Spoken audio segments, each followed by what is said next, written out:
Merci de choisir Kin Actu Télévision pour vous informer. Mesdames et messieurs, bienvenue à cette session d'information à la une de votre journal. Reprise des combats dans la matinée de ce mercredi 8 novembre au Nord Kivu entre les résistants de l'autodéfense Wazalendo et les forces négatives du M23 RDF dans les localités du Petit Massissi et Kilolirwe. Une plainte est déposée en Belgique contre le général Christian Daiwel de la DENIAP qui aurait joué un rôle dans le meurtre de Cherubin Okende. Ce mercredi, l'intersyndicale nationale et la société aérienne Congo Airways décident de mener les actions qui leur sont reconnues par la loi pour la relance des activités et du trafic aérien tant attendu. Une fois de plus, bienvenue à tous. Le dispositif électronique de vote et les bulletins de vote fabriqués sont prêts à être acheminés en République démocratique du Congo pour la tenue des scrutins de décembre prochain. Une affirmation du président de la Commission électorale nationale indépendante, Denis Kadima, en séjour à Séoul, en Corée du Sud, où il a organisé une séance de travail le mardi dernier avec le responsable de la firme Miro System pour suivre la finalisation de la production matérielle commandée. Suivez. Le gros du travail est fait et je suis venu voir comment les équipes s'étirent d'affaires et je dois dire que je suis très satisfait parce que tout le travail qui était très intensif a été fait. Vous pouvez voir derrière moi, il y a plein de matériel, il y a les dispositifs électroniques de vote, il y a les bulletins de vote, il y a plein de choses qui sont déjà fabriquées et qui n'attendent que d'être expédiées au pays. La CENI a une grande capacité logistique. Le pays, bien sûr, il est vaste, c'est vrai, mais comme le travail de fabrication est déjà fini, nous sommes maintenant à une étape où il suffit maintenant de distribuer, mais nous ne le faisons pas pour la première fois. Nous savons les défis qui se posent au pays sur le plan logistique et nous avons des bureaux à travers le pays, les bureaux en termes de secrétaire exécutif provincial, les antennes. Maintenant, c'est question seulement d'utiliser les moyens de bord pour arriver à destination. Je pense qu'on a assez d'expérience, comme je l'ai dit, et de temps pour le faire. Bien sûr, c'est un défi, je ne minimise pas le défi, mais on va utiliser tous les moyens possibles et on va arriver à le faire. Ouais. J'aimerais vraiment que nos compatriotes sachent que le 20 décembre, c'est la date des élections et tout est mis en œuvre pour que les élections aient lieu à cette date. Et selon le calendrier de la CENI, j'avoue que c'est un calendrier très ambitieux, selon le calendrier, nous évoluons bien. Nous allons tenir les élections à la date du 20 décembre. Toujours dans ces dossiers du processus électoral en République démocratique du Congo, en prélude de l'organisation des échanges électoraux prévus au mois de décembre de cette année, plusieurs organisations de la société civile s'activent pour des organisations, des ateliers et séminaires de formation en ce qui concerne la formation des observateurs électoraux nationaux. Objectif, veiller au contrôle et à la surveillance pendant le déroulement des scrutins en RDC. En plein 4e cycle électoral en République démocratique du Congo, les yeux de tous les dignes fils du pays sont braqués à l'institution d'appui à la démocratie, reconnue officiellement sous le nom de la Commission électorale nationale indépendante CENI en sigle.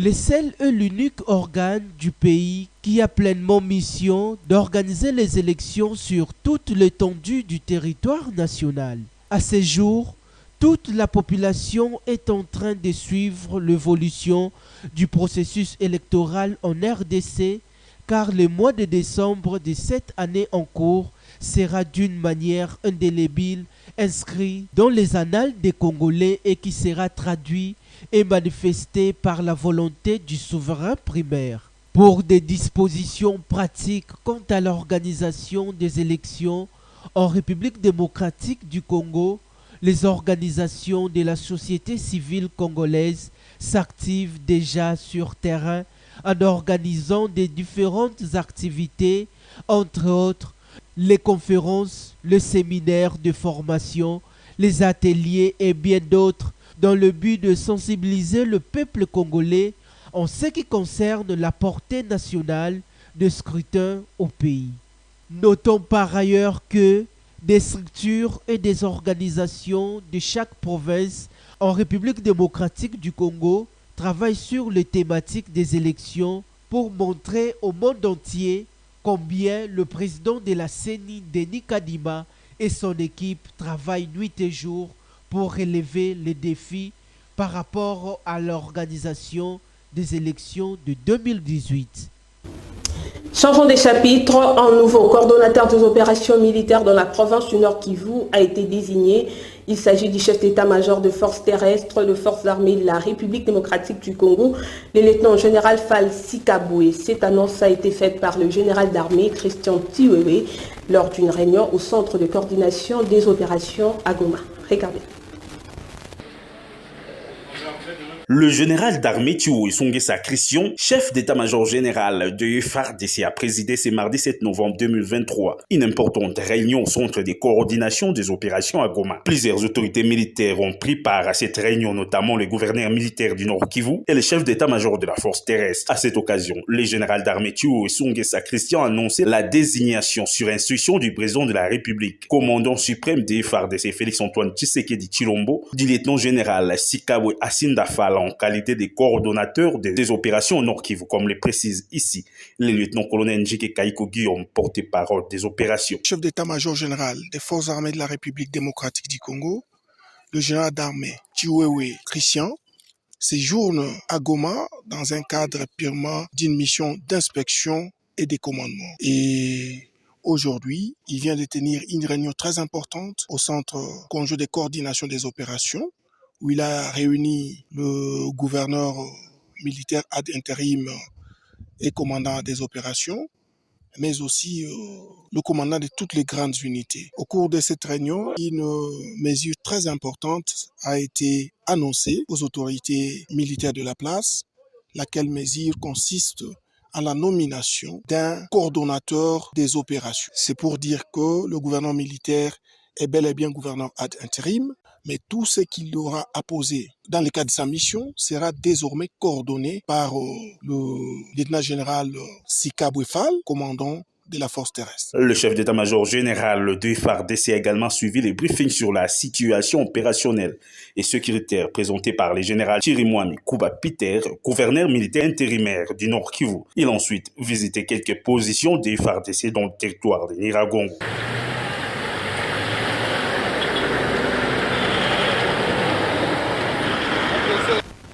Toujours dans ces coins du pays, le mouvement citoyen Louche a été en sit-in ce mercredi 8 novembre dans la matinée pour protester contre l'opération Springbok de la MONUSCO et les FARDC lancée dans le but de sécuriser la ville de Goma et la cité des Saké contre l'avancée des rebelles du M23. Les manifestants réclament aussi le départ de la mission onusienne et de la force régionale de l'EAC du sol congolais.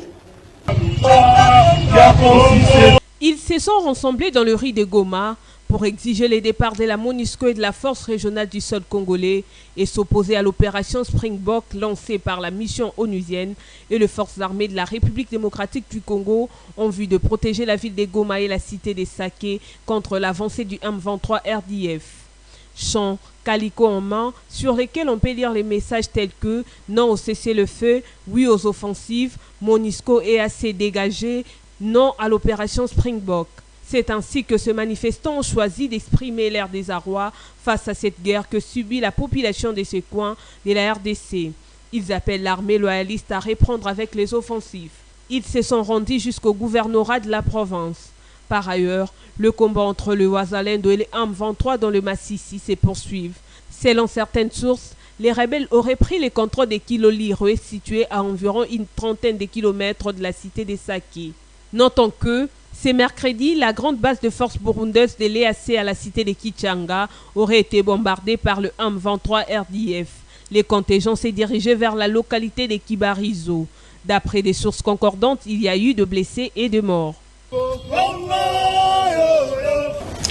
Parlons de la reprise des combats dans la matinée de ce mercredi 8 novembre entre les résistants de l'autodéfense Ouazalendo et les forces négatives du M23 RDF dans les localités du Petit Massissi et Kilolirwe en province du Nord Kivu. La population de ces coins et ses environs sont appelés à rester vigilants afin de dénoncer tout mouvement suspect dans ces milliers. Jovine Binga nous en parle. La République démocratique du Congo vit actuellement une série de théâtres dans sa partie est. En effet, Petit Massissi et Kiloriwe sont à quelques kilomètres de la cité de Sake, porte d'entrée de la ville de Goma, où la zone opérationnelle de l'opération Springbok a été lancée par la MONUSCO et les FARDC contre l'avancée de rebelles du 1-23, appuyés par l'armée rwandaise.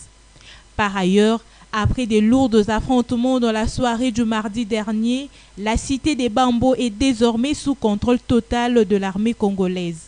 Cependant, la population de cette partie du pays et ses environs est appelée à rester vigilante afin de dénoncer tout mouvement suspect dans ces milieux. Les bilans provisoires de ces drames auraient fait état de 5 morts et 10 blessés, ainsi que plusieurs maisons détruites par les bombes. Précisons que la société Virunga Energy a annoncé le rétablissement de l'électricité à Goma dans une bonne partie privée depuis la veille des combats entre les Wazalendo et les rebelles du 1-23. Courte joie pour les Gomatraciens qui vivent actuellement dans les noirs suite à une autre coupure de la deuxième ligne moyenne tension électrique fournissant l'énergie dans certaines villes du Nord Kivu qui avaient été touchés par des projectiles lors des récents affrontements à Kibumba. Parlons toujours de la situation sécuritaire dans la partie orientale de la République démocratique du Congo. L'armée burundaise a répliqué aux différentes accusations qui seraient relayées par un média rwandais. Suivez. Les efforts fournis par les militaires burundais en RDC, il est à déplorer que certaines personnes mal intentionnées à travers la télévision rwandaise RTV, accuse sans fondement les troupes burundaises déployées au Nord Kivu de collaborer avec des groupes armés, de les entraîner et de leur offrir des armes. Ces affirmations calomnieuses constituent une injure grave au regard du professionnalisme avec lequel nos troupes accomplissent leur mission partout où elles sont déployées. La FDNB dément sans embâche ces propos malveillants tenus pour des intentions inavouées. Les militaires burundais n'ont jamais collaboré avec un groupe quelconque et n'entendent jamais. Autre chose dans ces journaux, l'opposant Moïse Katumbi Tchapoué, candidat à la présidentielle de 2023, s'est exprimé pour la première fois après la validation de sa candidature par la Cour constitutionnelle. En ce qui concerne la guerre dans l'Est de la République démocratique du Congo, le président d'Ensemble pour la République se donne un délai de 6 mois pour ramener la paix dans ces coins du pays et remettre de l'ordre au sein de l'armée congolaise. C'était dans une interview accordée à nos confrères de Nyota Télévision. Nous avions fait le rassemblement avec le feu président Tshisekedi quand j'ai sponsorisé l'union de toute l'opposition. Je fais voyager plus de 100 personnes. J'ai eu leur visa, malgré que j'étais en exil. Je payais leur billet d'avion, leur séjour en Europe. Là, j'étais congolais. Je voyageais avec le président actuel. Dans plusieurs pays, je suis allé avec lui aux États-Unis plusieurs fois. Mais je voyageais avec mon passeport congolais à l'époque du Zaïre, avec le maréchal Mobutu. La même Senko-là a fait de marche parce qu'elle soutenait la population congolaise. Qui avait parlé du troisième faux penalty au niveau de la poste, un Katangé contre un frère Katangé. C'était à cause de la constitution de mon pays. 2. Les évêques Katangé signaient de messages très forts contre leur frère Katangé, Joseph Kabila. Là, il n'y avait pas le tribalisme. Moi, président de la République, je ne vais condamner personne, mais je vais remettre l'ordre. 6 mois, il n'y aura plus la guerre chez nous. Et on va respecter les militaires. Moi, je ne serai pas un président populiste. Je serai un président bientôt qui va trouver des solutions pour la population congolaise. Le gouvernorat n'était pas mon premier job. Moi, je veux donner l'honneur à mon pays. Poursuivons ce journal par l'imbroglio autour de la plainte de la coalition Lamuka contre le gouverneur de la province du Kasaï oriental, Patrick Mathias Kabeya, en lieu et place du gouverneur John Kabeya Chikayi du Kasaï central pour des propos tribaux et d'incitation à la haine. Après être affranchi, le gouverneur Patrick Mathias Kabeya a aussi porté plainte contre Martin Fayoul. Suivez.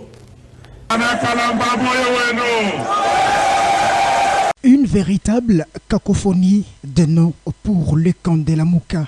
La province du Kasaï central n'a jamais connu un gouverneur au nom de Patrick Mathias Kabeya Machi. Selon la justice, John Kabeya Chikayi, gouverneur du Kasaï central, visé par la plainte, n'a pas qualité de répondre en justice car les noms repris dans cette plainte n'est pas sien. D'où il doit à son tour porter plainte contre la coalition Lamuka pour avoir massacré son nom qui demeure sacré. Dans sa plainte, l'opposant congolais Martin Fayoul Madidi revient sur le propos tenu par John Kabeya Chikayi, invitant la population du Kasaï central à rejeter tout autre candidat président qui viendra battre campagne au Kasaï central, à ne pas fouler les pieds kanangés et l'étendue du Grand Kasaï. Seul Félix Tshisekedi Tshilombo a l'accès car, a-t-il conclu, la province du Kasaï central est une province privée du président de la République. Fayoulou formule une plainte contre lui, il massacre son nom, les confondant au gouverneur du Kasaï oriental, Patrick Mathias Kabeya, qui lui, à son tour, a porté plainte contre l'opposant congolais Martin Fayoulou Madidi. En justice, la famille du fait Chériben Okende a porté plainte en Belgique contre le général Christian Dayuel, chef de la détection militaire des activités anti-patrie en République démocratique du Congo, Demia Pansigle, pour son présumé rôle joué dans le meurtre de l'ancien ministre des Transports Chériben Okende. L'annonce a été faite dans un point de presse ce mercredi 8 novembre par l'avocat de la famille. Regardez. De Reporters sans frontières, eh bien, nous sommes en présence d'un ressortissant belge qui est suspecté d'avoir joué un rôle comme auteur, co-auteur, complice ou commanditaire de crimes graves commis à l'étranger. Et la législation belge est ainsi faite que un auteur d'un crime grave, un auteur belge d'un crime grave à l'étranger peut être poursuivi devant les juridictions belges qui sont donc compétentes pour juger le crime. C'est ce qui a poussé les membres de la famille de Chérubin Okende qui m'ont consulté de voir, face à l'inertie des autorités congolaises dans l'enquête autour de l'assassinat de leurs proches, de Chérubin Okende, de voir si une plainte pouvait ainsi être déposée en Belgique pour que une investigation et une enquête sérieuse puissent être menées. Et c'est ce que nous avons fait. Et voilà l'autre élément, c'est que nous avons déposé une plainte avec constitution de partie civile, une plainte pénale avec constitution de partie civile, entre les mains du juge d'instruction du tribunal de Bruxelles, sur base de cet élément-là. Cette fois-ci, parlons de la nécessité d'une mise en œuvre des mécanismes de la justice transitionnelle pour trouver des réponses appropriées aux victimes des violences sexuelles à travers la République démocratique du Congo. C'est ce que pense Pablo Mouké, coordonnateur de l'Observatoire citoyen de droit et de lutte contre la corruption. Pour le responsable de cette structure de lutte contre l'impunité et la corruption, le gouvernement congolais doit prendre des responsabilités en mettant en œuvre le fonds de réparation des victimes sexuelles. Il y a même le barreau des avocats qui offre le prodéo à certaines victimes, mais cela aussi ne suffit pas. Mais il faut, à travers tout ce que nous avons déjà vécu, que le gouvernement congolais prenne ses responsabilités. J'ai dit il y a quand même une loi pour ce qui concerne les réparations. Il y a un fonds qu'on avait créé en faveur des victimes de violences sexuelles. Et nous devons savoir que, en dehors de ce fonds-là, c'est pourquoi nous militons pour que les mécanismes de la justice transitionnelle soient pris en compte, soient mis en œuvre pour que l'on trouve des réponses appropriées à toutes les préoccupations des victimes. Et là, je souligne, on doit prendre ces mécanismes de justice transitionnelle pas d'une manière isolée, comme on a fait le CVR là-bas, au Kasaï. Il faut qu'on fasse aussi des consultations populaires dans d'autres milieux pour que les victimes se prononcent. Et là, on peut mettre en place ce qu'on va appeler la stratégie nationale de mise en place de justice transitionnelle dans notre pays. Pour que l'on parvienne à trouver des réponses appropriées aux différentes préoccupations des victimes, et ces préoccupations continuent à souffrir de ce que les autres appellent la volonté des dirigeants. Je crois que chaque fois que le gouvernement congolais, chaque fois les animateurs des institutions auront à mettre au devant cette préoccupation, ça sera un plus et ça sera un pas vers ce que nous appelons la lutte contre l'impunité dans notre pays. L'intersyndicale nationale de Congo Airways remercie le chef de l'État Félix-Antoine Tshisekedi pour avoir instruit le gouvernement de la République par l'entremise du ministre des Transports, du portefeuille, du budget et des finances afin de mettre en œuvre la relance des activités de trafic au sein de cette société de l'État. Cependant, cette organisation des intérêts des travailleurs constate le blocage de cette relance tant attendue par son personnel. De ces faits, les agents et cadres décident de mener les actions qui leur sont reconnues par la loi. Regardez. L'intersyndicale nationale de Congo Airways remercie le chef de l'État pour avoir instruit le gouvernement de la République, à savoir le ministre des Transports, voies de communication et de désenclavement, le ministre du portefeuille, celui du budget et celui de finances pour la relance d'urgence des activités de la compagnie nationale Congo Airways. Cependant, l'intersyndicale nationale de Congo Airways constate un blocage malgré les efforts fournis par le directeur général. Et par cette occasion, elle demande qui bloque. Voilà pourquoi un cahier de charge a été déposé en date du 23 octobre et un délai légal a été accordé et expiré. C'est comme ça que les agents et cadres de Congo Airways ont décidé de se prendre en charge par une série d'actions leur reconnues légalement. Comment revêtir la capitale congolaise de sa plus belle robe datant? Au-delà de cette problématique, l'on essaie de s'interroger à la question de savoir qui devient Kinshasa après la pluie. Tentative de réponse dans ces constants faits par Espoir Kinonvit. Des flaques d'eau, la difficulté de circuler en transport, tout comme en pied, c'est ce qui a caractérisé la capitale congolaise après chaque pluie. Devenue inhabitude, alors que cette situation empêche la bonne évolution de la vie des paisibles citoyens pour vaquer à leurs occupations et responsabilités au quotidien.